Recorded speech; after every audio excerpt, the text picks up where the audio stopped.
الله الرحمن الرحيم يا رب لك الحمد كما ينبغي لجلال وجهك وعظيم سلطانك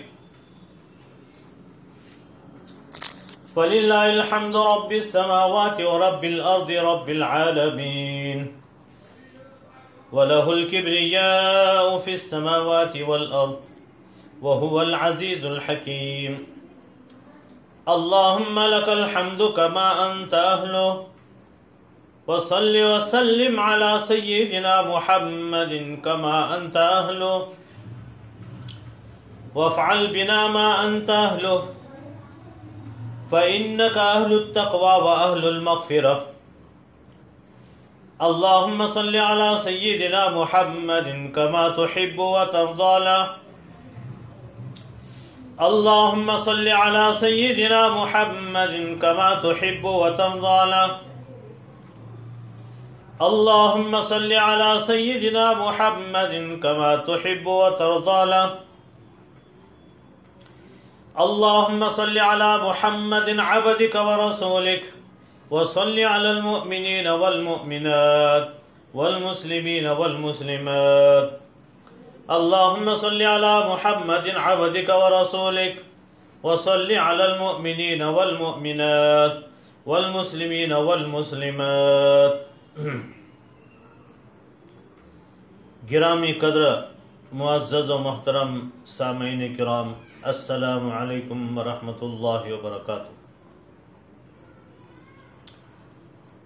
اللہ پاک جل شانہ کا لاکھ لاکھ شکر و احسان ہے کہ اس نے ہمیں بن مانگے ایمان جیسی عظیم الشان کروڑ ہا کروڑ کی دولت سے سرفراز فرمایا، نیز ان گنت نعمتوں سے مالا مال فرمایا۔ اس کا بے حد کرم ہے، اس کا بے حد احسان ہے۔ ہم اسی کی حمد بیان کرتے ہیں اور اسی سے مدد طلب کرتے ہیں اور اسی سے اپنے گناہوں کی مغفرت چاہتے ہیں اور اسی پر ایمان لاتے ہیں اور اسی پر اعتماد کرتے ہیں، جس کو اللہ پاک جل شانہ ہدایت سے مالا مال کر دے، ایمان کی دولت سے نوازے، اسے کوئی گمراہ نہیں کر سکتا، اور جسے اللہ کی مشیت اور اس کی تقدیر خود گمراہی کے حوالے کر دے، اس کو دنیا کی کوئی طاقت ہدایت اور سیدھے راستے پر گامزن نہیں کر سکتی۔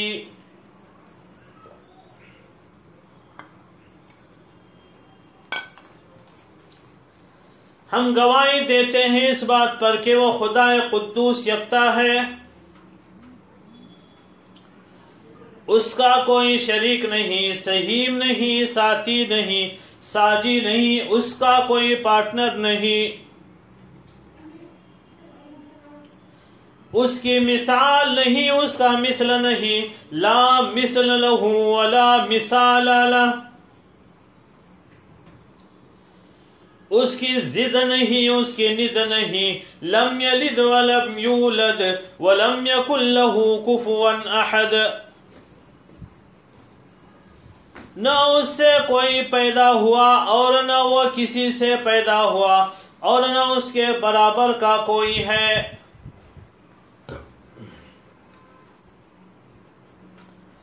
ہم گواہی دیتے ہیں اس پر بھی ہمارے سرکار تاجدار انبیاء، امام الانبیاء و خاتم الانبیاء، مدینے والے آقا جناب محمد الرسول اللہ صلی اللہ علیہ وسلم اللہ کے سچے اور آخری رسول ہیں۔ وہ دانائے سبل ختم الرسل مولائے کل، جس نے وہ دانائے سبل ختم الرسل مولائے کل، جس نے غبار راہ کو بخشا فروغ وادی سینا، نگاہ عشق و مستی میں وہی اول وہی آخر، نگاہیں عشق و مستی میں وہی اول وہی آخر، وہی قرآن وہی فرقہ، وہی یاسین وہی طٰہٰ صلی اللہ علیہ وسلم۔ معزز و مکرم سامعین محترم، ہماری مجلس دعاؤں کی مجلس ہے۔ ہمارے پیغمبر جناب محمد رسول اللہ صلی اللہ علیہ وسلم نے ارشاد فرمایا، دعا مانگنا عبادت کا مغز ہے اور مسلمانوں کا ہتھیار اور دین کا ستون ہے اور آسمان و زمین کا نور ہے۔ نیز ارشاد گرامی ہے، تم لوگ دعائیں مانگنے میں کمی نہ کیا کرو، تم لوگ دعائیں مانگنے میں کمی نہ کیا کرو، کیونکہ دعا مانگتے ہوئے کوئی برباد نہیں ہوا۔ ہمارے آقا کا فرمان سچا، ہمارے آقا کا فرمان سچا، ہمارے آقا کا رزلٹ بھی پکا۔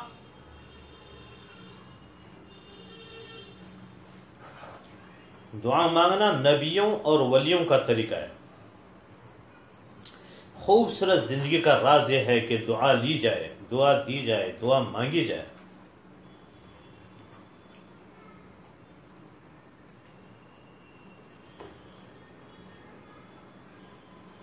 جب سے لوگ بڑوں کی عزت کم کرنے لگے، تب سے لوگ اپنے دامن میں دعائیں کم اور دوائیاں زیادہ بھرنے لگے۔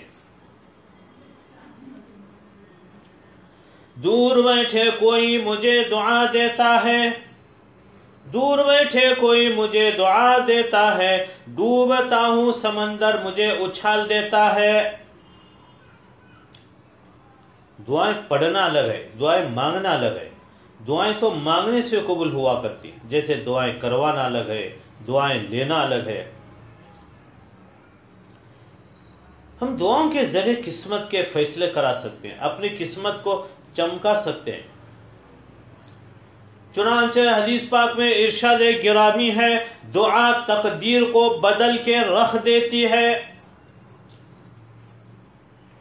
مایوس نہ ہو اہل زمین اپنی خطا سے، مایوس نہ ہو اہل زمین اپنی خطا سے، تقدیر بدل جاتی ہے مستر کی دعا سے۔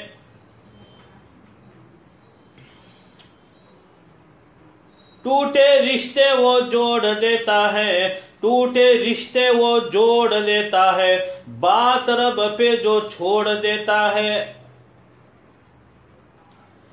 اس کے لطف و کرم کے کیا کہنے، اس کے لطف و کرم کے کیا کہنے، لاکھ مانگو کروڑ دیتا ہے۔ محترم سامعین، دعا مانگنا فرض ہے۔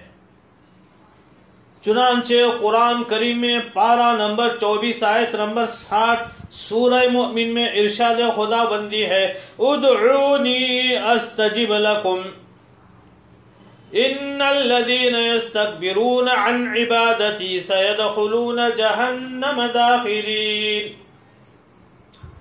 میرے بندو بندیو، تم مجھ سے دعا مانگتے رہو، میں تمہاری دعا قبول کروں گا۔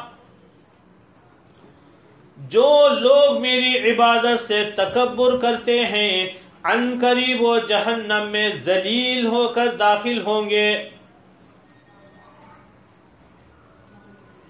محترم سامعین، دنیاوی باتیں بہت چلی ہیں اور ہم بہت سنتے رہتے ہیں۔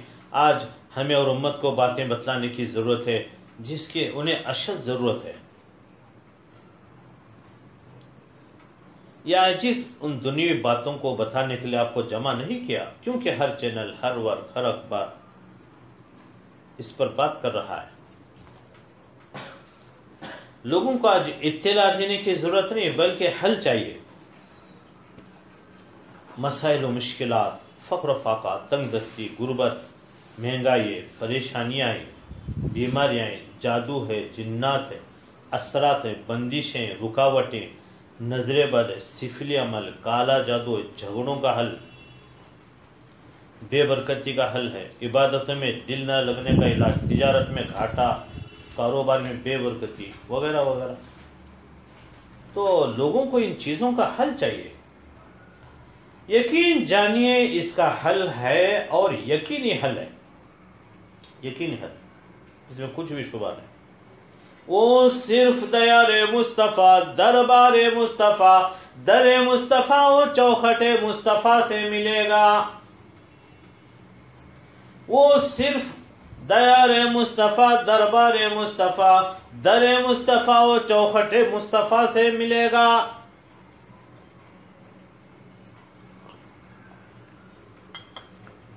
صلی اللہ علیہ وسلم، یہی آخری کوشش ہے۔ گھوم پھر کے تھک ہار کے دنیا کے سب چکر کاٹ کے انہی کا سہارا لینا پڑے گا،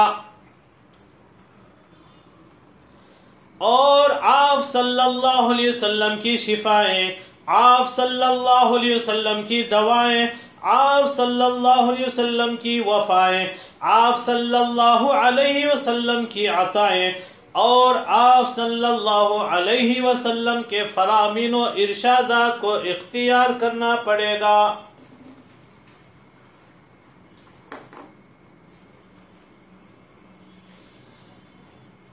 محترم سامعین،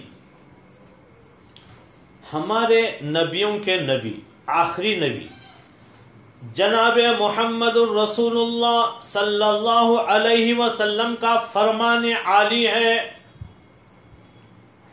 ارشاد گرامی ہے، موتو قبل ان تموتو وحاسبو قبل ان تحاسبو، او کما قال علیہ الصلاۃ والسلام۔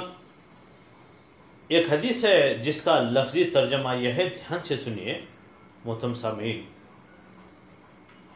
اس کا لفظی ترجمہ کہ مرنے سے پہلے مرو، موتو قبل ان تموتو، مرنے سے پہلے مرو، اور قیامت کے روز جو حساب و کتاب ہونا ہے اس سے پہلے اپنا حساب اور اپنا جائزہ لو۔ یہ حدیث پاک کا لفظی ترجمہ۔ دیکھیے، موت ضرور آنی ہے، اس میں کوئی شک و شبہ نہیں، کوئی شک و شبہ نہیں، اور موت کے مسئلے میں آج تک کسی کا اختلاف نہیں ہوا، نہ کسی نے اس کے آنے کا انکار کیا۔ انکار کرنے والوں نے نعوذ باللہ خدا کا انکار کر دیا کہ ہم اللہ کو نہیں مانتے، رسولوں کا انکار کر دیا، مگر موت کا انکار نہیں کر سکے۔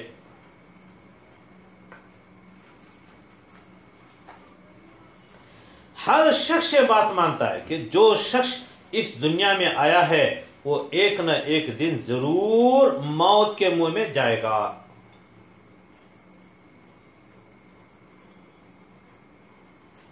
وہ کہتے ہیں نا موٹی زبان میں، جس نے ماں کا گود دیکھا ہے وہ قبر کا گود ضرور دیکھے گا۔ چنانچہ عربی کے ایک شاعر نے کیا ہی خوب کہا ہے، الموت کاسن کل نفس شارب، الموت کاسن کل نفس شارب، والقبر باب کل نفس داخل۔ یعنی موت ایک ایسا پیالہ ہے کہ ہر انسان کو اسے منہ سے پینا پڑے گا، اور قبر ایک ایسا ڈور ہے جس میں ہر انسان کو داخل ہونا پڑے گا۔ والقبر باب کل نفس داخل، اور قبر ایک ایسا ڈور ہے جس میں ہر انسان کو داخل ہونا پڑے گا۔ اور اس بات پر بھی سب کا اتفاق ہے کہ موت کا کوئی وقت مقرر نہیں ہو سکتا۔ مشین سے ڈاکٹر لوگ آنے کے دن تو بتا سکتے ہیں کہ زچگی کو، ڈیلیوری کو اتنے دن باقی ہیں، زچگی کو، ڈیلیوری کو اتنے دن باقی ہیں، یہ تو بتا سکتے ہیں، لیکن جانے کے دن بتانے کی کوئی مشینری آج تک ایجاد نہیں ہوئی جو یہ بتا سکے کہ آپ کے مرنے کے دن ابھی اتنے باقی ہیں۔ ہو سکتا ہے ابھی موت آ جائے، 1 منٹ کے بعد آ جاوے، 1 گھنٹے کے بعد آ جاوے، ایک دن کے بعد آ جاوے، ایک ہفتے کے بعد آ جاوے، ایک مہینے کے بعد آ جاوے، یا ایک سال کے بعد آ جائے، کچھ پتہ نہیں۔ آج سائنس کی تحقیقات کہاں سے کہاں ترقی کی، لیکن سائنس یہ نہیں بتا سکتی کہ کون سا انسان کب مرے گا۔ آگاہ اپنی موت سے کوئی بشر نہیں، آگاہ اپنی موت سے کوئی بشر نہیں، سامان 100 برس کا ہے، کل کی خبر نہیں۔ لہذا یہ یقینی بات ہے کہ موت ضرور آئے گی، اور یہ بات بھی یقینی ہے کہ موت کا وقت متعین نہیں۔ اب اگر ہم غفلت کی حالت میں دنیا سے چلے جائیں تو ذرا دھیان دیجئے، توجہ سے سنیے محترم سامعین، غفلت کی حالت میں دنیا سے چلے جائیں تو وہاں پہنچ کر خدا جانے کیا حالات پیش آئے۔ کہیں ایسا نہ ہو وہاں پہنچ کر اللہ کے غضب اور غصے اور اس کے عذاب کا سامنا کرنا پڑے۔ اس لیے حضور اکرم صلی اللہ علیہ وسلم فرما رہے ہیں، اس حقیقی موت کے آنے سے پہلے مرو، موتو قبل ان تموتو، اس حقیقی موت کے آنے سے پہلے مرو۔ کس طرح مرو؟ موت سے پہلے مرنے کا کیا مطلب؟ علماء اکرام نے اس کے 2 مطلب بیان فرمائے، 2 مطلب اس کے بیان فرمائے، دھیان سے سنیے۔ ایک مطلب یہ ہے، حقیقی موت کے آنے سے پہلے تم اپنی نفسانی خواہشات کو اور گناہ کرنے کے تقاضے اور نافرمانی کرنے کے دائیے کو کچل دو، فنا کر دو، مار دو۔ دوسرا مطلب یہ ہے کہ مرنے سے پہلے اپنے مرنے کا دھیان کر لو۔ کبھی کبھی یہ سوچا کرو، ایک دن مجھے اس دنیا سے جانا ہے، کفن کو قصہ نہیں ہوتا، خالی ہاتھ جاؤں گا، نہ پیسے ساتھ جائیں گے، نہ اولاد ساتھ جائے گی، نہ کوئی بنگلے محلہ ساتھ جائیں گے، نہ دوست احباب ساتھ جائیں گے، بلکہ اکیلا خالی ہاتھ جاؤں گا۔ اس کو ذرا سوچا کرو۔ خالی ہاتھ آئے تھے، خالی ہاتھ جانے کو ذرا سوچیں۔ محترم سامعین، ایک بزرگ گزرے، حضرت بہلول مجذوب رحمۃ اللہ علیہ۔ حضرت بہلول مجذوب رحمۃ اللہ علیہ ملن قسم کے لوگ انہیں تصور کرتے تھے۔ یہ مجذوب قسم کے بزرگ تھے۔ ہارون رشید بادشاہ کا زمانہ تھا۔ ہارون رشید ان مجذوب سے ہنسی مذاق کرتا رہتا تھا۔ اگرچہ وہ مجذوب تھے لیکن بڑی حکیمانہ باتیں کیا کرتے تھے۔ ہارون رشید نے اپنے دربانوں سے کہہ دیا تھا کہ جب یہ بزرگ میرے پاس ملاقات کے لیے آنا چاہیں تو ان کو آنے دیا جائے، ان کو روکا نہ جائے۔ چنانچہ جب ان کا دل چاہتا دربار میں پہنچ جاتے۔ ایک دن یہ دربار میں آئے تو اس وقت ہارون رشید کے ہاتھ میں ایک چھڑی تھی۔ ہارون رشید نے ان مجذوب کو چھیڑتے ہوئے کہا، بہلول صاحب، آپ سے میری گزارش ہے۔ حضرت بہلول رحمۃ اللہ نے پوچھا، کیا ہے؟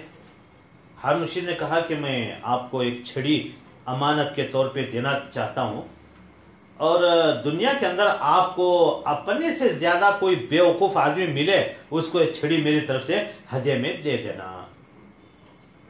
بہلول نے کہا، بہت اچھا، یہ کہہ کر چھڑی رکھ لی۔ بادشاہ نے مذاق کے طور پر چھیڑ چھاڑ کی تھی اور بتانا یہ مقصود تھا کہ دنیا میں تم سے زیادہ بیوقوف کوئی ہے ہی نہیں، تم سب سے زیادہ بیوقوف۔ بہرحال بہلول وہ چھڑی لے کر چلے گئے۔ اب سنیے، اس واقعے کو کئی سال گزر گئے۔ ایک روز بہلول کو پتا چلا کہ ہارون رشید بہت سخت بیمار ہے اور بستر سے لگے ہوئے، علاج ہو رہا ہے لیکن کوئی فائدہ نہیں ہو رہا۔ یہ بہلول مجذوب بادشاہ کی عیادت بیمار پرسی کے لیے پہنچ گئے اور پوچھا کہ امیر المومنین کیا حال ہے؟ بادشاہ نے جواب دیا، حال کیا پوچھتے ہو، سفر درپیش ہے۔ بہلول نے پوچھا، کہاں کا سفر درپیش ہے؟ بادشاہ نے جواب دیا، آخرت کا سفر درپیش ہے، دنیا سے اب میں جا رہا ہوں۔ بہلول نے سوال کیا، کتنے دن میں واپس آئیں گے؟ ہارون رشید نے کہا، بھائی یہ آخرت کا سفر ہے، اس سے کوئی واپس نہیں آیا کرتا۔ بہلول نے کہا، اچھا آپ واپس نہیں آئیں گے؟ تو آپ نے سفر کے راحت اور آرام کے انتظامات کے لیے کتنے لشکر اور فوجی آگے بھیجے ہیں؟ بادشاہ نے جواب میں کہا، تم پھر بیوقوفی جیسے باتیں کر رہے ہو، آخرت کے سفر میں کوئی ساتھ نہیں جایا کرتا، نہ باڈی گارڈ جاتا ہے، نہ لشکر، نہ فوج، نہ سپاہی جاتا ہے، وہاں تو انسان تنہا ہی جاتا ہے۔ بہلول نے کہا، اتنا لمبا سفر کہ وہاں سے واپس بھی نہیں آنا ہے، لیکن آپ نے کوئی فوج اور لشکر نہیں بھیجا، حالانکہ اس سے پہلے آپ کے جتنے سفر ہوتے تھے اس میں انتظامات کے لیے آگے سفر کا سامان اور لشکر جایا کرتا تھا، اس سفر میں کیوں نہیں بھیجا؟ بادشاہ نے کہا کہ نہیں، یہ سفر ایسا ہے کہ اس سفر میں کوئی لاؤ لشکر اور فوج نہیں بھیجی جاتی۔ بہلول نے کہا، بادشاہ سلامت، آپ کی ایک امانت بہت عرصے سے میرے پاس رکھی ہے، وہ ایک چھڑی، آپ نے فرمایا تھا کہ مجھ سے زیادہ کوئی بیوقوف تمہیں ملے تو اس کو دے دینا۔ بادشاہ سلامت، میں نے بہت تلاش کیا لیکن مجھے اپنے سے زیادہ بیوقوف آپ کے علاوہ کوئی نہیں ملا، اس لیے کہ میں یہ دیکھا کرتا تھا کہ اگر آپ کا چھوٹا سا بھی سفر ہوتا تو مہینوں پہلے سے اس کی تیاری ہوا کرتی تھی، کھانے پینے کا سامان، خیمے، لاؤ لشکر، باڈی گارڈ سب پہلے سے بھیجا جاتا تھا، اور بھی اتنا لمبا سفر جہاں سے واپس بھی نہیں آنا ہے، اس کے لیے کوئی تیاری نہیں۔ آپ سے زیادہ دنیا میں مجھے کوئی بیوقوف نہیں ملا، لہذا آپ کی امانت آپ کو واپس کرتا ہوں۔ یہ سن کر ہارون رشید رو پڑا اور کہا، بہلول تم نے سچی بات کی، ساری عمر ہم تم کو بیوقوف سمجھتے رہے، لیکن حقیقت یہ ہے حکمت کی بات تم نے ہی کہی، واقعتاً ہم نے اپنی عمر ضائع کر دی اور اس آخرت کے سفر کی کوئی تیاری نہیں کی۔ در حقیقت حضرت بہلول رحمۃ اللہ علیہ نے جو بات کی وہ حدیث کی بات ہے۔ حدیث شریف میں حضور اقدس صلی اللہ علیہ وسلم نے ارشاد فرمایا، ترمذی شریف کی روایت ہے، الکیس من دان نفسہ وعمل لما بعد الموت، او کما قال علیہ الصلوۃ والسلام۔ اس حدیث میں حضور اقدس صلی اللہ علیہ وسلم نے بتا دیا عقل مند کون ہوتا ہے۔ آج کی دنیا میں عقل مند اس شخص کو کہا جاتا ہے جو مال کمانا خوب جانتا ہو، دولت کمانا اور پیسے سے پیسے بنانا خوب جانتا ہو، دنیا کو الو بیوقوف بنانا خوب جانتا ہو۔ لیکن اس حدیث میں حضور اکرم صلی اللہ علیہ وسلم نے فرمایا عقل مند انسان وہ ہے جو اپنے نفس کو قابو کرے، نفس کی ہر خواہش کے پیچھے نہ چلے، بلکہ اس نفس کو اللہ کی مرضی کے تابع بنائے اور مرنے کے بعد کے لیے تیاری کرے۔ ایسا شخص عقل مند ہے، چاہے مرد ہو چاہے عورت ہو۔ اگر یہ کام نہیں کرتا تو بیوقوف ہے، ساری عمر فضولیات میں گنوا دی، جس جگہ ہمیشہ رہتا ہے وہاں کی کچھ تیاری نہیں کی۔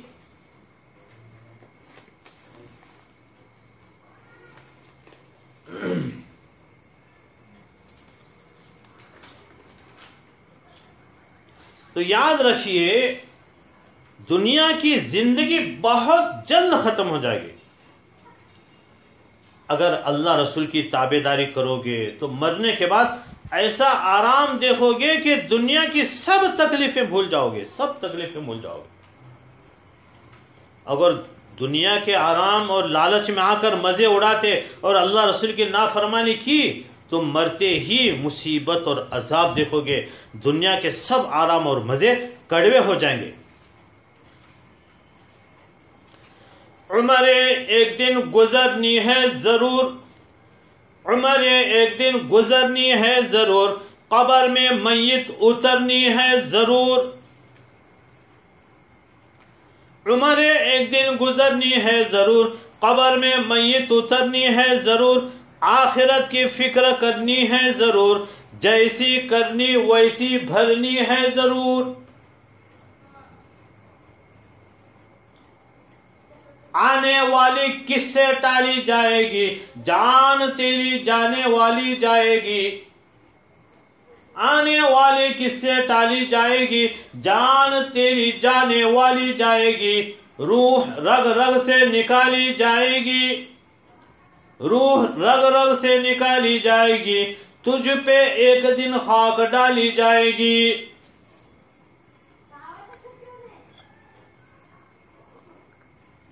ایک دن مرنا ہے آخر موت ہے، ایک دن مرنا ہے آخر موت ہے، کر لے جو کرنا ہے آخر موت ہے۔ ارشاد فرمایا اللہ تعالیٰ نے، اذا جاء اجلهم لا يستاخرون ساعة ولا يستقدمون۔ جب موت کا وقت آئے گا تو وہ کسی طرح ٹل نہیں سکتا۔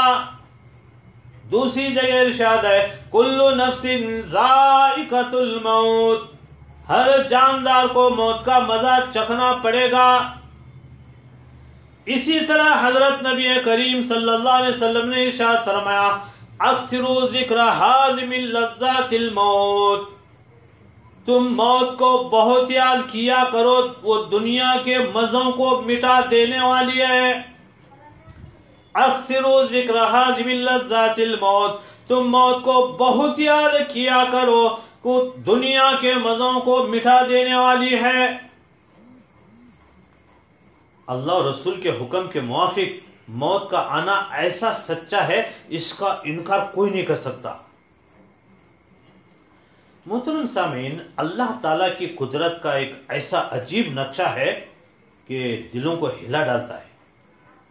دھیان سے سنیے، رات دن دیکھنے میں آتا ہے، ایک ہی جگہ ہے، ایک ہی شہر ہے، کہیں گلاب کے پھول، کہیں کانٹے ببول، ایک ہی جگہ ہے، ایک ہی شہر ہے، ایک ہی مقام، کہیں گلاب کے پھول، کہیں کانٹے ببول، کہیں شادی کا ولیمہ، کہیں میت کے پھول۔ کوئی بڑے شوق میں نئی شادی کی دلہن کو پالکیا موٹر کار میں لے ہوئے خوشیاں مناتے اپنے گھر کو چلا جاتا ہے، اتفاق سے بازار کی بیچ میں میت کی بارات اور شادی کی بارات کا میل ہو گیا۔ اللہ اکبر۔ ایک طرف خوشی کی بہار اور ایک طرف غم کا پہاڑ گزر رہے ہیں، اتفاق سے بازار کے بیچ میں میت کی بارات اور شادی کی بارات کا میل ہو گیا۔ اس نے اتفاق سے بازار کے بیچ میں میت کی بارات اور شادی کی بارات کا میل ہو گیا۔ ایک طرف خوشی کی بہار اور ایک طرف غم کا پہاڑ، ایک طرف خانہ آبادی، ایک طرف بربادی، ایک طرف دلہن کی پالکی اور موٹر کار میں اس کی چھوٹی بہنیں اور سہیلیاں پان الائچی کھاتی خوشیاں مناتی جاتی ہیں، اور دوسری طرف جنازے کی چارپائی کے نیچے چھوٹے چھوٹے بہن بھائی روتے جاتے ہیں۔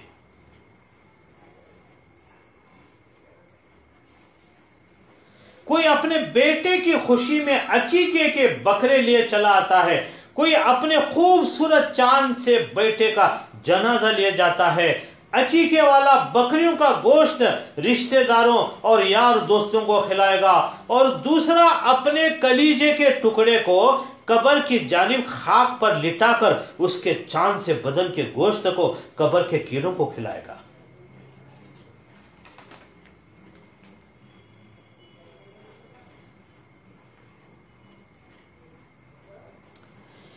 جگہ دل لگانے کی دنیا نہیں ہے، جگہ دل لگانے کی دنیا نہیں ہے، یہ عبرت کی جا ہے، تماشا نہیں ہے۔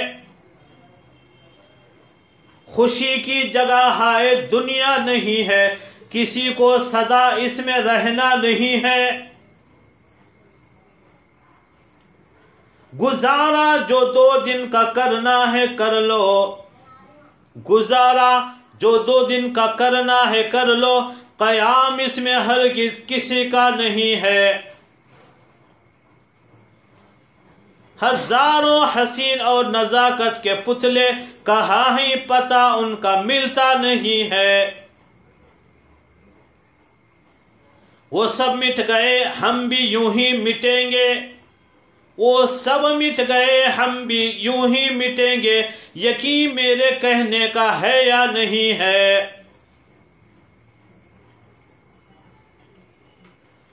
ہر ایک جاندار کے سر پہ موت کھڑی رہتی ہے، جب وہ کسی کو لینا چاہتی ہے تو دیکھنے والوں کے ہوش اڑ جاتے ہیں۔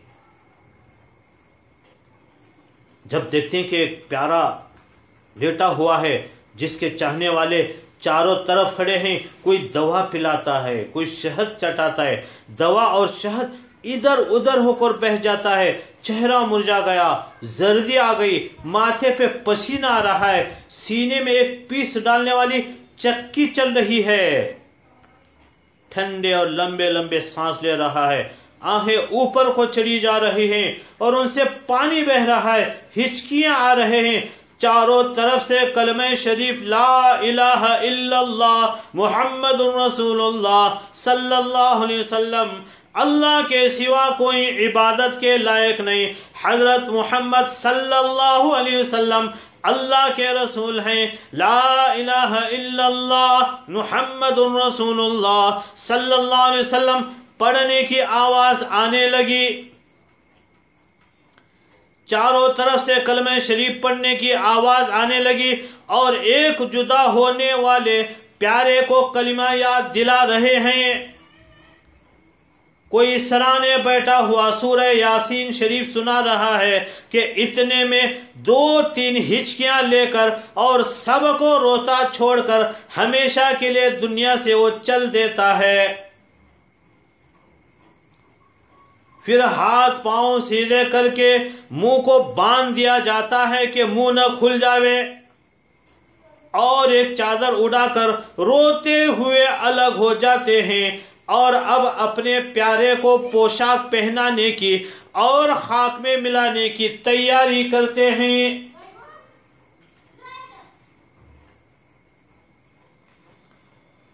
محترم سامعین، دھیان سے سنیے، حضرت بی بی فاطمہ رضی اللہ تعالیٰ عنہ کے جنازے شریف کو جب قبر میں اتارا، تاریخ گواہ ہے، ایک بہت بڑے جلیل القدر صحابی حضرت ابو ذر غفاری رضی اللہ تعالیٰ عنہ، جب بی بی فاطمہ رضی اللہ تعالیٰ عنہ کے جنازے کو قبر میں اتارا تو حضرت ابو ذر غفاری رضی اللہ تعالیٰ عنہ نے اپنے جوش غم میں آ کر قبر سے فرمایا، اے قبر، تجھے خبر بھی ہے ہم نے تیرے اندر کیسے پاکیزہ جنازے کو رکھا ہے، اے قبر تجھے کیا پتا ہے کہ ہم نے تیرے اندر کیسے پاکیزہ جنازے کو رکھا ہے۔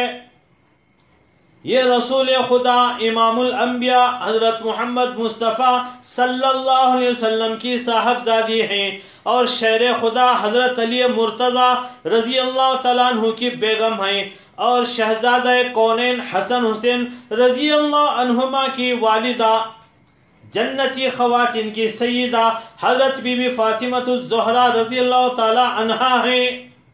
تجھے پتہ بھی ہے کیسا مقدس جنازہ ہم لائے ہیں، تیرے حوالے کر رہے ہیں۔ سنیے سامعین، سنیے، غور سے سنیے۔ قبر سے آواز آئی، اے ابو ذر، یہ خاندانی بزرگ اور شرافت جتلانے کی جگہ نہیں ہے، میں یہ نہیں دیکھتی اس کے ابا کون ہیں، اس کے بیٹے کون ہیں، اس کے شوہر کون ہیں، یہ خاندانی بزرگی شرافت جتلانے کی جگہ نہیں ہے، یہاں تو ایمان اور اچھے عملوں کا ذکر کرنا چاہیے. سن لو میرے اندر تو اس کو آرام ملے گا جو ایمان اور اچھے عمل لے کر آئے گا.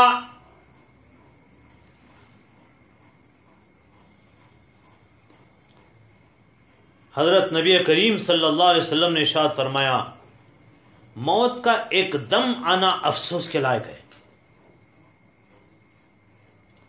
کہ مرنے والا نہ کچھ کہہ سکے اور نہ کر سکے.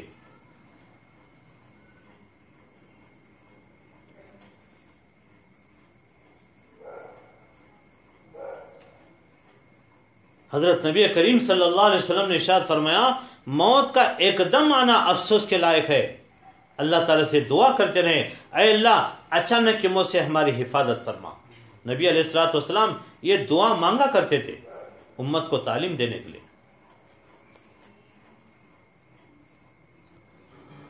بعض لوگ کہا کرتے ہیں اب تو آرام سے گزرتی ہے عاقبت کی خبر خدا جانے. محترم سامعین خدا تو جانتا ہی ہے لیکن جس کو خدا نے بتلا دیا وہ بھی تو جان گیا پھر اس سرکشی غفلت کیوں. وجہ اس کی یہی ہے کہ موت کو آخرت کے حساب کو قبر کو ہم نے بھلا دیا ہے. اسی لیے ہم کو رسول اللہ صلی اللہ علیہ وسلم نے بتلا دیا کہ تم موت کو زیادہ یاد کیا کرو وہ دنیا کے مزوں کو مٹا دینے والی. اکثر ذکر حاضم لذات الموت کیونکہ مرنے کا کسی کو کچھ پتا نہیں نہ معلوم کس وقت اور کس حال میں موت آ جاوے. ایک امیر آدمی تھے وہ باہر سے گھر میں آئے اور کھانا طلب کیا. خادمہ کھانا اتار کر لائی تو کیا دیکھتے میاں صاحب مرے پڑے نہ کسی سے کچھ کہا نہ سنا ذرا سی دیر میں دنیا سے چل بسے اور سب مزے یہیں چھوڑ گئے. یہ ایک اور کھاتے پیتے آدمی تھے 1200 روپے تنخواہ تھی شملہ پہاڑ پر رہتے تھے. تاش کے بڑے کھلاڑی تھے. تاش کھیلتے ہوئے ہاتھ سے پتہ چھوٹ کر تختے سے نیچے گر گیا. اس کو اٹھانے کے لیے جھکے بس وہیں رہ گئے اور دنیا سے چل دیے. سب کھیل تماشا ختم ہو گیا. اسی طرح ایک امیر گھرانے کی بڑھیا تھی جو بے فکری سے کھا کھا کر خوب موٹی جھوٹی ہو رہی تھی. رات کو سو گئی. جب آنکھ کھلی تو ایک دم چیخ مار دی کہ دوڑو مجھے بچاؤ دوڑو مجھے بچاؤ. گھر والے دوڑے ہوئے آئے. کیا دیکھتے ہیں کہ بوڑھی کا سانس بند ہے اور مری پڑی. وہ سب حیران ہو کر کہنے لگے کہ بوڑھی امی جان کا تو کسی نے گلا ہی گھونٹ دیا.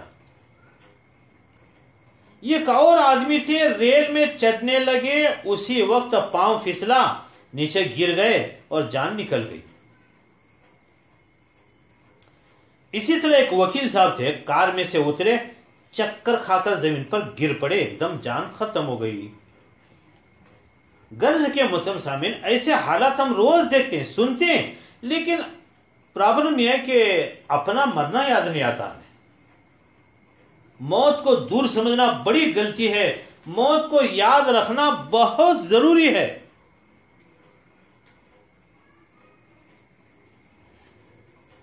فرماتے ہیں حضرت اسرائیل علیہ الصلوۃ والسلام کو ملک الموت کو دھیان سے سنیے.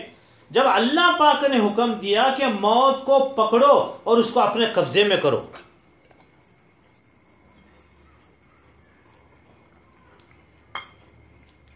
حضرت اسرائیل علیہ السلام کو جو بڑے 4 فرشتے بڑے مشہور 4 فرشتے ہیں اس میں حضرت اسرائیل ملک الموت بھی ہیں. جب اللہ پاک نے حکم دیا کہ موت کو پکڑو اس کو اپنے قبضے میں کرو انہوں نے عرض کیا اے رب یہ تو بہت طاقتور ہے. حکم ہوا ہم نے تم کو اس سے زیادہ طاقت دی ہے. بس حضرت اسرائیل ملک الموت علیہ السلام نے پکڑ کر اپنے قبضے میں کر لیا. موت نے چیخ چیخ کر کہنا شروع کیا کل مخلوق کان کھل کر سن لے کان کھل کر سن لے اور خبردار ہو جاوے میرا نام موت ہے. میں وہ ہوں جو ماں باپ اور بیٹوں میں بھائی بہنوں میں شوہر اور بیوی میں جدائی ڈال دوں گی، میں وہ ہوں آدم کی اولاد کو ختم کر دوں گی، کسی جاندار کو زندہ نہ چھوڑوں گی، میں وہ ہوں لوگوں کی بڑائی اور شیخی خاک میں ملا دوں گی، شہروں کو اور بستیوں کو اجاڑ دوں گی، میں ایسی ہوں جب کسی کو پکڑوں گی تو کوئی مجھ سے بچ نہیں سکتا۔ کیسے کیسے موت گھر اجاڑے موت نے، کیسے کیسے موت گھر اجاڑے موت نے، کھیل کتنوں کے بگاڑے موت نے، زور آور کیا کیا پچاڑے موت نے، خوب رو قبروں میں گاڑے موت نے۔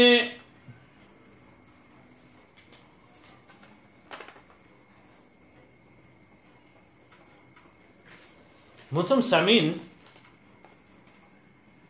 جب مرد ہو عورت ہو انتقال کر جاتے تو آسمان سے آواز آتی ہیں جن کو مرنے والے مرد یا عورت اچھی طرح اپنے کانوں سے سنتے ہیں۔ دھیان سے سنیے، تو برائے بندگی ہے یاد رکھ، تو برائے بندگی ہے یاد رکھ، فرض تجھ پر بندگی ہے یاد رکھ، تو برائے بندگی ہے یاد رکھ، فرض تجھ پر بندگی ہے یاد رکھ، ورنہ پھر شرمندگی ہے یاد رکھ، چند روزہ زندگی ہے یاد رکھ، ایک دن مرنا ہے آخر موت ہے، کر لے جو کرنا ہے آخر موت ہے۔ جب آدمی مر جاتا ہے تو آسمان سے آواز آتی ہے جن کو مرنے والا ہی سنتا ہے، اے آدم کے بیٹے، حوا کی بیٹی، تو نے دنیا کو چھوڑا یا دنیا نے تجھ کو چھوڑا؟ مرنے والے سن رہے ہیں اپنے کانوں سے، اے آدم کے بیٹے، حوا کی بیٹی، تو نے دنیا کو چھوڑا یا دنیا نے تجھ کو چھوڑا؟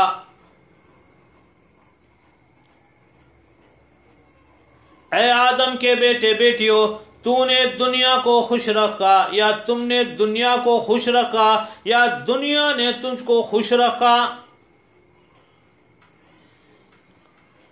تم نے دنیا کو خوش رکھا یا دنیا نے تمہیں خوش رکھا؟ اے آدم کے بیٹے، تو نے دنیا کو کمایا یا دنیا نے تجھ کو کمایا؟ فرماتے ہیں جب غسل دیتے ہیں تو آوازیں آتی ہیں جن کو مرنے والے اچھی طرح اپنے کانوں سے سنتے ہیں، اے آدم کے بیٹے، او حوا کی بیٹی، تم کمزور ہو گئے، تمہارا زور کہاں گیا؟ اب تم بولتے نہیں، تمہاری باتیں کہاں گئی؟ اب تم اکیلے ہو، تمہارے ساتھی سہیلیاں کہاں گئی؟ جب کفن پہناتے ہیں تو یہ آوازیں آتے ہیں، اے آدم کے بیٹے، حوا کی بیٹی، تم سفر میں ہاتھ خالی چلے ہو، اب دنیا میں کبھی نہیں آ سکو گے، اب تو ایک خوفناک گھر میں چلے ہو۔ آسمان سے آوازیں آ رہی ہیں جن کو مرنے والے مرد اور عورتیں اچھی طرح اپنے کانوں سے سن رہے ہیں۔ فرماتے جب جنازے کو لے کر چلتے ہیں تو یہ آوازیں آتی ہیں، اے آدم کے بیٹے، اگر توبہ کر کے اپنے گناہوں کو معاف کرا کر مرا ہے تو تجھ کو خوشخبری ہے، تیرا رب تجھ سے خوش ہے، اور اگر تو نے توبہ نہیں کی، گناہ معاف نہیں کرائے تو بڑے غم کی بات ہے، تیرا رب تجھ سے ناخوش ہے، ناراض ہے۔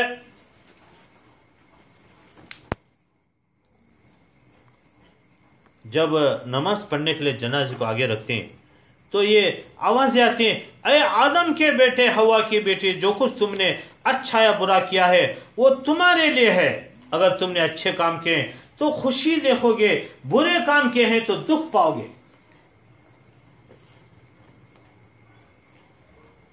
اور جب دفن کر دیں تو زمین کہتی ہے اے آدم کے بیٹے تو میرے اوپر ہنستا تھا اب روتا ہے، تو میرے اوپر خوشیاں کرتا تھا اب غم میں پڑا ہوا ہے، تو میرے اوپر اکڑ کر باتیں کرتا تھا اب خاموش پڑا ہے. جب لوگ دفن کر کے چلے آتے ہیں تو اللہ کی طرف سے کہا جاتا ہے اے بندے بندی تم اکیلے رہ گئے ہو، دنیا کے ساتھی تمہیں اندھیرے کڑے میں ڈال کر چل دیے، جن کے لیے ہماری نافرمانی تم کرتے تھے. اے بندے بندیو ہم آج تمہارے اوپر ایسا رحم کریں گے، تمہارے ماں باپ نے بھی تم پر ایسا رحم نہیں کیا ہوگا. تو سامعین اللہ پاک کی مہربانی کو دیکھیں، دل و جان سے اللہ پاک کی تابع داری کریں.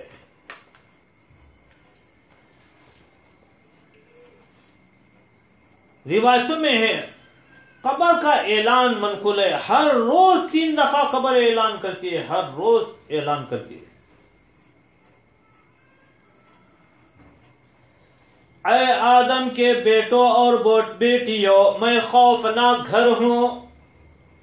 اللہ اکبر.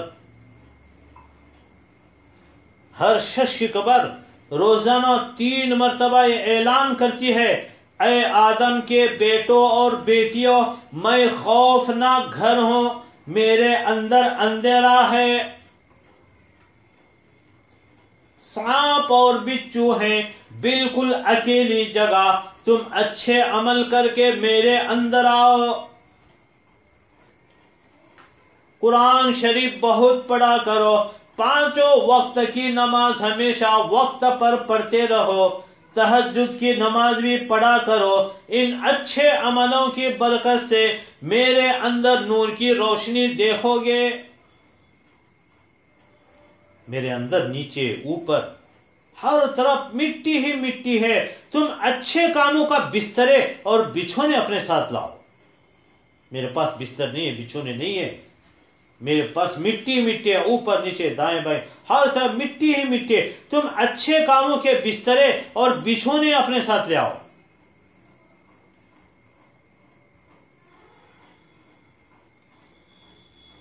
میرے اندر 2 فرشتے منکر نکیر، یہ 2 ٹکٹ بابو آئیں گے، وہ اللہ رسول کے اور دین کے بارے میں تم سے سوال کریں گے اور یہ ٹکٹ تم سے مانگیں گے. اس لیے تم کو چاہیے کلمہ طیبہ لا الہ الا اللہ محمد الرسول اللہ صلی اللہ علیہ وسلم بہت زیادہ پڑھا کرو.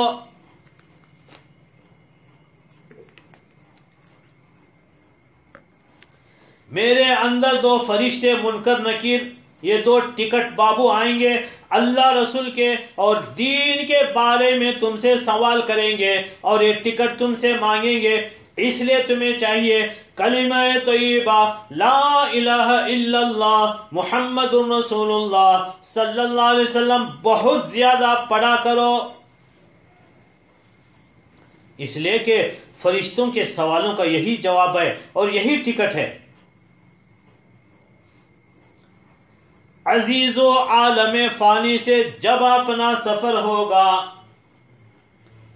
عزیز و عالم فانی سے جب اپنا سفر ہوگا، نکل اس ملک سے زیر زمین جنگل میں گھر ہوگا. عزیز و عالم فانی سے جب اپنا سفر ہوگا، نکل اس ملک سے زیر زمین جنگل میں گھر ہوگا.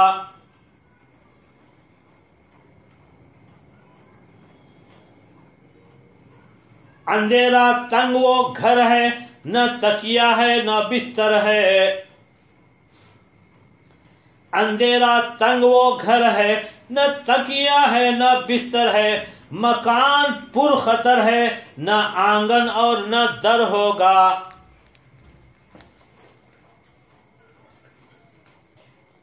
ہر ایک کو اس سے واسطہ پڑھنا ہے، ہر ایک کو اس جگہ جانا ہے.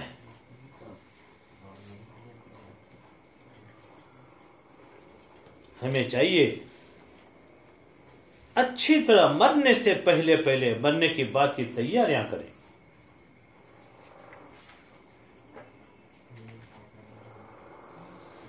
محترم سامعین،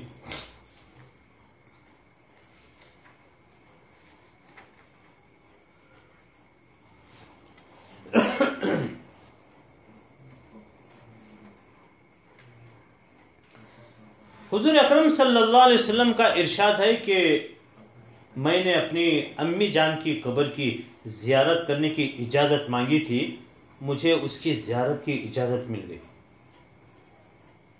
تم لوگ قبرستان جایا کرو اس لیے کہ یہ چیز موت کو یاد دلاتی ہے. مردوں کے لیے حکم ہے کہ تم لوگ قبرستان جایا کرو اس لیے کہ یہ چیز موت کو یاد دلاتی ہے. ایک اور حدیث میں ہے اس سے عبرت ہوتی ہے. ایک اور حدیث میں قبرستان جانے سے دنیا سے بے رغبتی پیدا ہوتی ہے اور آخرت یاد آتی ہے.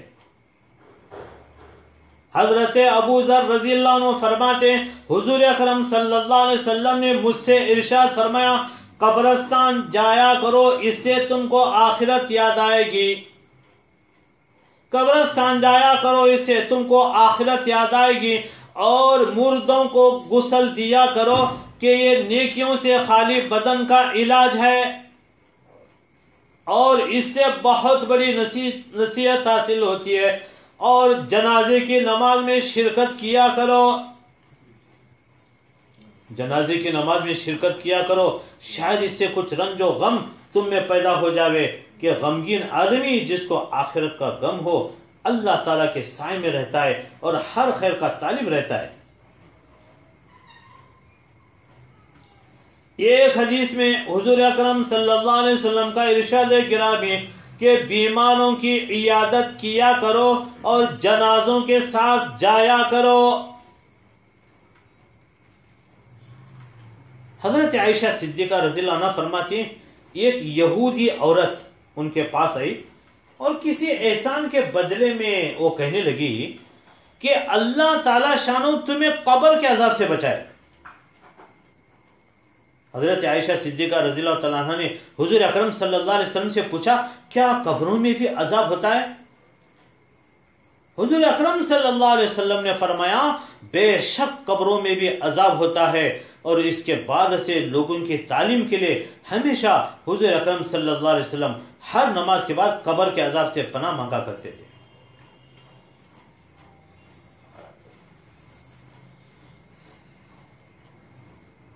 ایک حدیث میں حضور اکرم صلی اللہ علیہ وسلم کا ارشاد گرامی ہے کہ مردوں پر قبر میں ایسا سخت عذاب ہوتا ہے اس کی آواز چوپائے جانور تک سنتے ہیں. اور ایک حدیث میں حضور اکرم صلی اللہ علیہ وسلم کا ارشاد نقل کیا گیا مجھے یہ ڈر ہے کہ تم خوف کی وجہ سے مردوں کو دفن کرنا چھوڑ دو گے ورنہ میں اللہ تعالیٰ سے اس کی دعا کرتا کہ تمہیں قبر کے عذاب کی آواز سنا دے.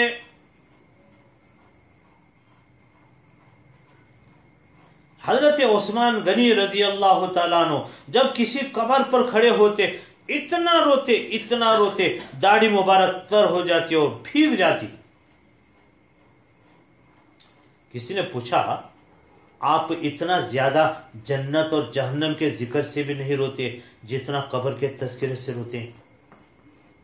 انہوں نے فرمایا میں نے حضور اکرم صلی اللہ علیہ وسلم سے سنا ہے قبر آخرت کے منزلوں میں سب سے پہلی منزل ہے. جو اس سے سہولت سے چھوٹ گیا اس کے لیے اس کے بعد کی منزلیں سب آسان ہیں اور جو اس میں اس کے عذاب میں پھنس گیا اس کے لیے اس کے بعد کی منزلیں اور بھی زیادہ سخت ہیں.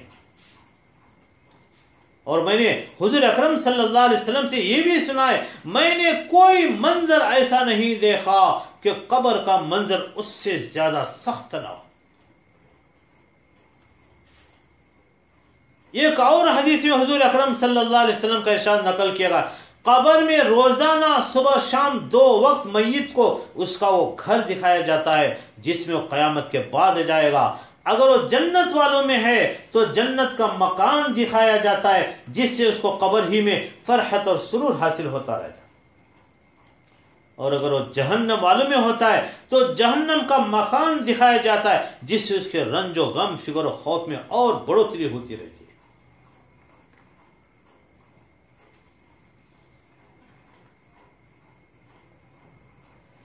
ایک اور حدیث میں جب 2/3 رات گزر جاتی تو حضور اقدس صلی اللہ علیہ وسلم فرماتے، لوگوں اللہ کو یاد کر لو، اللہ کو یاد کر لو، عن قریب قیامت کا زلزلہ، پھر سور پھونکنے کا وقت آ رہا ہے۔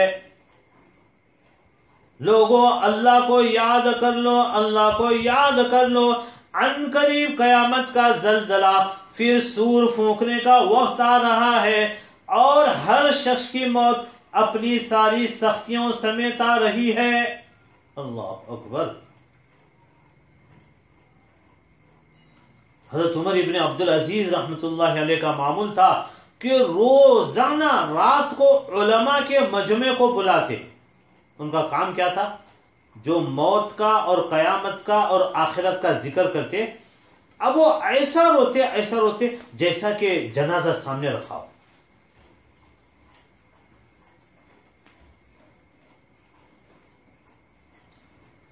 امام غزالی رحمۃ اللہ علیہ بہت بڑے عالم گزرے ہیں، بڑے فلسفی، بہت بڑے اللہ والے، علامہ۔ وہ فرماتے آدمی مسکین پر اگر کوئی آفت، کوئی مصیبت، کوئی حادثہ، کوئی رنج، کوئی تکلیف، کوئی مشقت، کوئی خوف کبھی بھی نہ آئے، تب بھی موت کی سختی اور نزا کی حالت، اس کا اندیشہ ایسی چیز ہے جو اس کی ساری لذتوں کو مقدر کر دینے کے لیے کافی ہے، اور اس کے سارے راحت و آرام کو کھو دینے والی چیز ہے، اس کی غفلت کو زائل کر دینے کے لیے، ختم کر دینے کے لیے اسی کا فکر بہت کافی ہے۔ یہی چیز خود اتنی سخت ہے، اس کے فکر اور اس کی تیاری میں آدمی کو ہر وقت مشغول رہنا چاہیے، بالخصوص ایسی حالت میں اس کا وقت معلوم نہیں کہ کب آ کر مسلط ہو جائے۔ ایک حکیم کا قول ہے، رسی دوسرے کے ہاتھ میں، نہ معلوم کب کھینچ لے۔ حضرت لقمان علیہ السلام کا ارشاد ہے اپنے بیٹے سے، موت ایسی چیز ہے جس کا حال معلوم نہیں کہ کب آ پہنچے، اس کے لیے اس سے پہلے تیاری کر لے کہ وہ اچانک آ جائے۔ محترم سامعین، حضور اکرم صلی اللہ علیہ وسلم کی دعاؤں میں یہ بھی دعا ہے، اللہم اعنی علی غمرات الموت و سکرات الموت، اللہم اعنی علی غمرات الموت و سکرات الموت، یا اللہ مجھ پر موت کی اور نزع کی سختی آسان فرما۔ حضرت عیسیٰ علیہ نبی علیہ السلام کا ارشاد ہے اپنے حواریین سے، میرے لیے حق تعالی شانوں سے اس کی دعا کرو کہ نزع کی تکلیف، مرنے کے وقت کی تکلیف مجھ پر آسان ہو جاوے، کہ موت کے ڈر نے مجھے موت کے قریب پہنچا دیا۔ اللہ اکبر۔ جلیل القدر پیغمبر حضرت عیسیٰ علیہ السلام کہتے ہیں کہ بنی اسرائیل کے عابد لوگوں کی ایک جماعت ایک قبرستان میں پہنچی اور انہوں نے آپس میں مشورہ کیا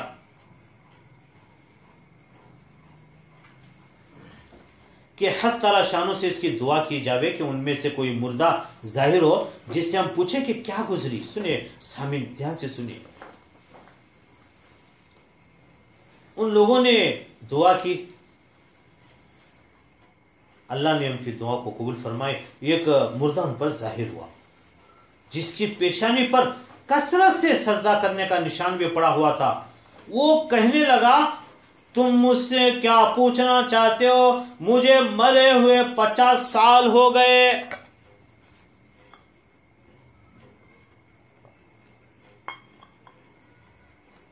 تم مجھ سے کیا پوچھنا چاہتے ہو؟ مجھے مرے ہوئے 50 سال ہو گئے، لیکن موت کے وقت کی تکلیف اب تک میرے بدن سے نہیں گئی۔ ایک حدیث میں حضور اکرم صلی اللہ علیہ وسلم کا ارشاد گرامی، یا اللہ تو روح کو پٹوں سے، ہڈیوں سے اور انگلیوں میں سے نکالتا ہے، مجھ پر موت کی سختی آسان کر دے۔ اللہم اعنی علی غمرات الموت و سکرات الموت، یا اللہ تو روح کو پٹوں سے، ہڈیوں سے اور انگلیوں میں سے نکالتا ہے، مجھ پر موت کی سختی آسان کر دے۔ حضرت حسن رضی اللہ تعالیٰ عنہ فرماتے ہیں حضور اکرم صلی اللہ علیہ وسلم نے ایک مرتبہ موت کی سختی کا ذکر فرمایا اور ارشاد فرمایا، اتنی تکلیف ہوتی ہے موت کے وقت، اتنی تکلیف ہوتی ہے جتنی کہ 300 جگہ تلوار کی کاٹ سے ہوتی ہے۔ حضرت نبی کریم صلی اللہ علیہ وسلم نے ارشاد فرمایا، موت کے وقت اتنی تکلیف ہوتی ہے جتنی کہ 300 جگہ تلوار کی کاٹ سے ہوتی ہے۔ حضرت علی کرم اللہ وجہہ جہاد پر جب ترغیب دیتے تو فرماتے، اگر تم قتل نہ کیے گئے تو بستروں پر مرو گے، قسم ہے اس ذات کی جس کے قبضے میں میری جان ہے، 1000 جگہ تلوار کی کاٹ سے مرنے کی تکلیف زیادہ سخت ہے۔ امام اوزاعی رحمۃ اللہ علیہ کہتے ہیں، ہمیں بات پہنچی ہے مردوں کو قیامت میں اٹھنے تک موت کی تکلیف کا اثر محسوس ہوتا رہتا ہے۔ موت کی تکلیف کا اثر قیامت میں اٹھنے تک اس کا اثر محسوس ہوتا ہے۔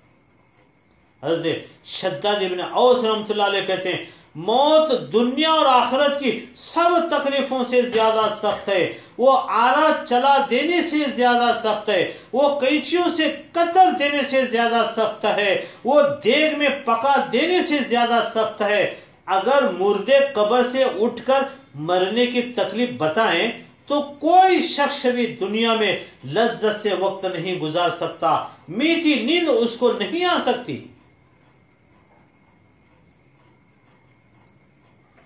کہتے ہیں حضرت موسیٰ علیہ نبی علیہ السلام کا جب انتقال ہوا تو حق تعالی شانہ نے دریافت فرمایا، پیارے موسیٰ موت کو کیسا پایا؟ انہوں نے عرض کیا، الہی میں اپنے جان کو ایسا دیکھ رہا تھا جیسے زندہ چڑیا کو اس طرح آگ پر بھونا جا رہا ہو، نہ اس کی جان نکلتی ہو، نہ اڑنے کی کوئی صورت ہو۔ ایک اور روایت میں ایسی حالت تھی جیسا کہ زندہ بکری کی کھال اتاری جا رہی ہو۔ حضرت عائشہ صدیقہ رضی اللہ تعالیٰ عنہ فرماتے ہیں، جب حضور اقدس صلی اللہ علیہ وسلم کا انتقال ہو رہا تھا تو پانی سے بھرا ہوا پیالہ حضور اکرم صلی اللہ علیہ وسلم کے قریب رکھا ہوا تھا۔ حضور اقدس صلی اللہ علیہ وسلم بار بار اپنے مبارک ہاتھ کو پیالے میں ڈالتے اور پھر منہ پر ملتے تھے اور فرماتے تھے، یا اللہ نزا کی سختی پر میری مدد فرما، اللہم اعنی علی غمرات الموت و سکرات الموت۔ حضرت عمر رضی اللہ عنہ نے حضرت کعب احبار سے رحمت اللہ علیہ دریافت کیا، موت کی کیفیت بیان کرو۔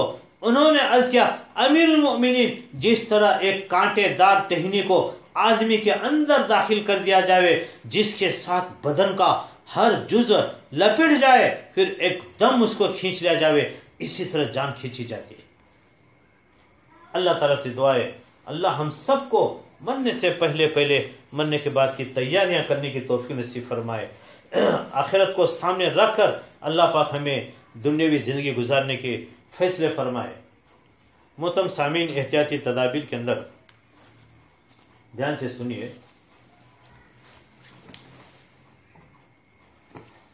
بخار کی سینکڑوں اور بے شمار قسمیں، اس کے علاج کے لیے بڑے علم اور ہوشیاری کی ضرورت پڑتی ہے۔ بخار کے علاج میں دیر اور غفلت نہ کرنا چاہیے۔ فرماتے کہ ہاتھ پیروں کی مالش کرنا ہر طرح کے بخار میں مفید ہے، ہر طرح کے بخار میں مفید ہے، خواہ نمک سے ہو یا کسی اور دوا سے یا صرف کپڑے سے، لیکن کپڑا ذرا خوردرا اور موٹا ہونا چاہیے۔ اور پیروں کی مالش ایڑی کی طرف سے، انگلیوں کی طرف سے ہوتی ہے، اور ہاتھوں کی مالش ہتھیلی کی طرف سے انگلیوں کی طرف کو ہوتی ہے. اور جس چیز سے بھی مالش کریں جب وہ گرم ہو جاوے تو بدل دے، اس سے بہت بڑا فائدہ ہوگا. اللہ تعالیٰ سے دعا ہے اللہ ہم سب کو مرنے سے پہلے مرنے کے بعد کی تیاریاں کرنے کی توفیق نصیب فرمائے.